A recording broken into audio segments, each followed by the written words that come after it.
to a very, very long overdue episode of Larry Dicko's Shit I Watched on Netflix. I'm Larry Dicko, and this is my co-host Fuckface, and we finally got off our asses and made another goddamn show. About time! What was that, a banana? It's a banana. Oh, bye, banana. Alright, yes, and this isn't a regular episode of Shit I Watch on Netflix. It's a themed one, super depressing documentaries. Oh, boy. Oh, boy. You see, kids, your old pal Larry Dicko's a drunk. Yep. Yep, and I get hangovers a lot. And I used to just thrash around in my bed, silently cursing my fate, until Netflix came around. And while Netflix won't actually take care of your hangover, it will take your mind off the pain for a little while. And lately, while I'm laying in bed hungover, silently cursing my fate, I've been watching super depressing documentaries. So without further ado, here are some depressing shit on Netflix. Here are some. Here is all of that. Number 1. I survived the BTK and the Otero family murders. If you don't know, the BTK Killer was a very normal-looking and well-respected member of his community. What does it stand for? BTK, bind, torture, kill. A name he gave it himself. Okay. He was a very normal, well-respected guy, except at night when he would sneak out and rape and murder people. And not just rape and murder them, but torture them, bind them, kill them. Sometimes very straightforward raping followed by a murder. Other times he really got into his work. And this is the story of one man whose family was BTK'd by the BTK Killer. Doesn't BTK kind of sound like a Burger King thing? I do like Burger Time Burger King? Taco Burger King? Time? Burger Taco King. Burger Taco King.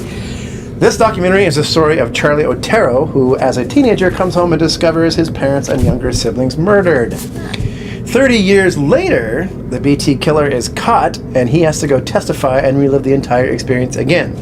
Now, as the documentary unfolds, and you get to see the grown-up Charlie, you begin to really respect the way he's dealt with all the terrible tragedy and how it shaped his philosophy on life. Not only did his whole family get murdered, he found them, and the way they were murdered was really, really sick and gruesome and brutal.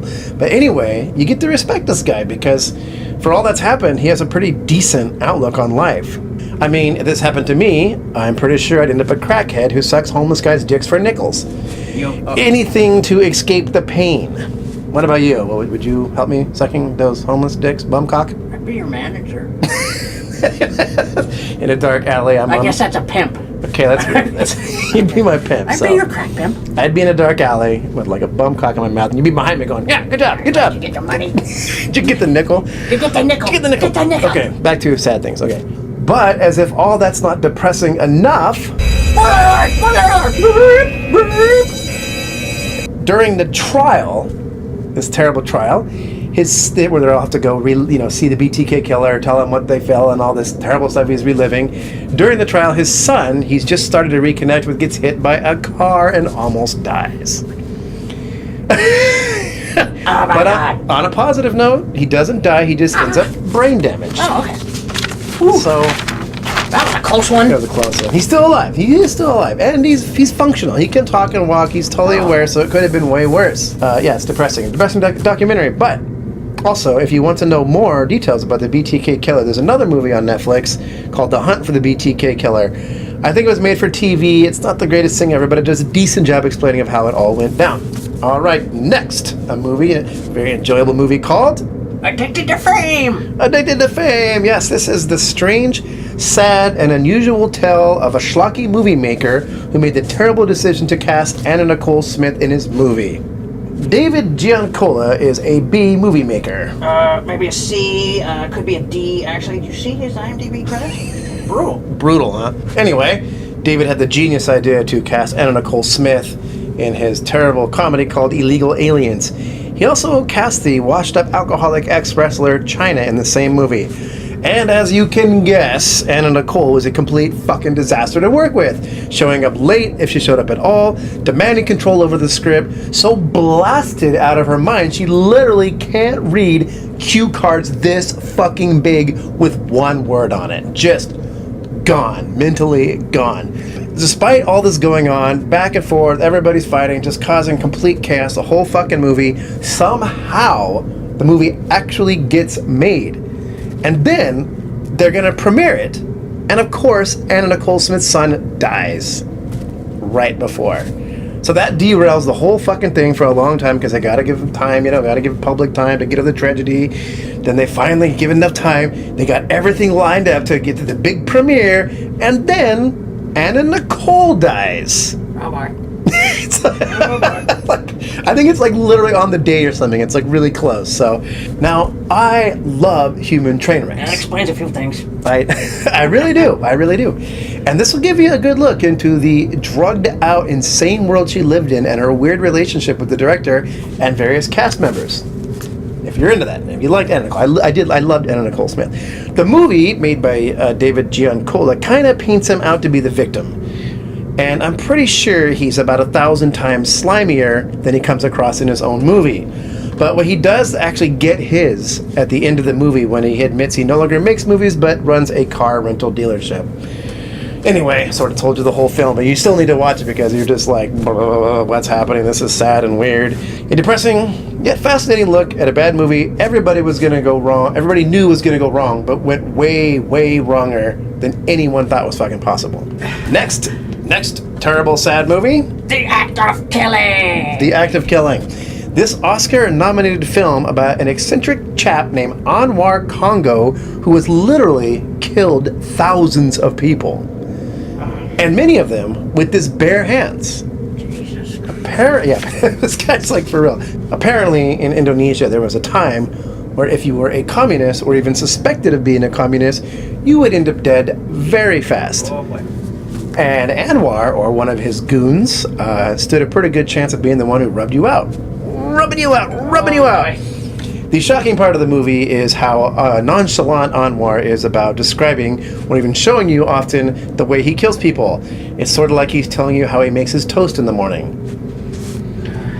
And if you want to know, basically you get a wire, like about 6 feet long, put a loop in it, put that loop, tie it to something, put the loop around someone's throat, tie the other end around a piece of 2x4, and then you pull back, hold onto the wood so it chokes them. It's like the most efficient way he discovered after going through various ways of killing people. And this guy's a big shot in Indonesia. Everybody knows him, everybody knows what he did, and he just walks around in broad daylight like it's no fucking big deal.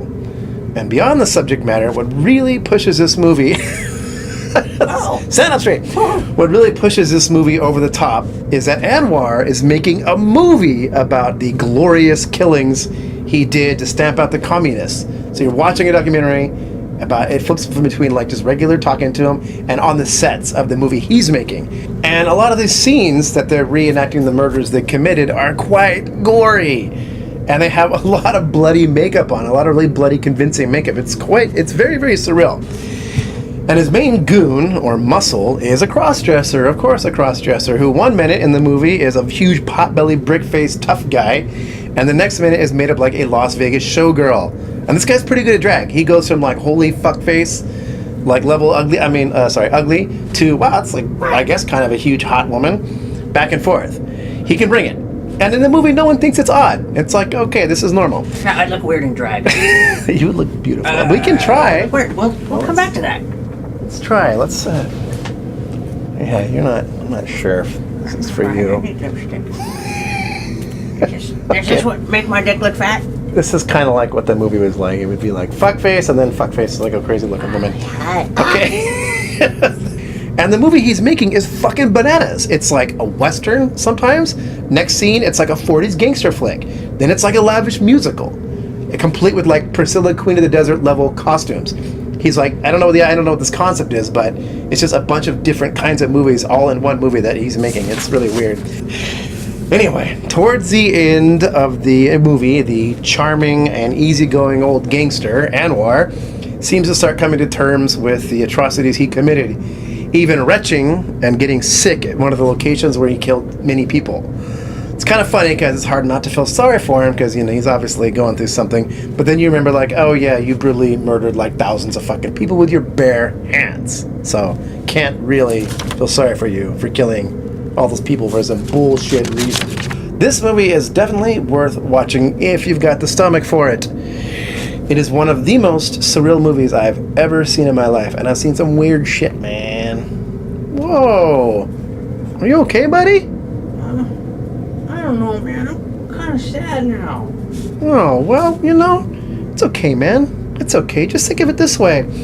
All the terrible stuff we saw in these documentaries are just a sampling of all the horrors that go on all the time all over the world.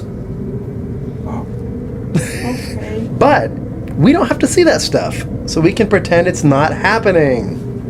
Oh, all right. Okay. Hope that makes you feel better.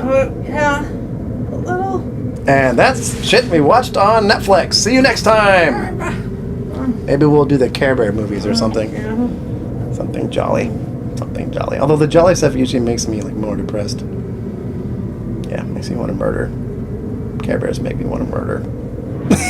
Hey man, calm down. It's okay. All right. All right. Thanks for watching. Bye bye. Bye.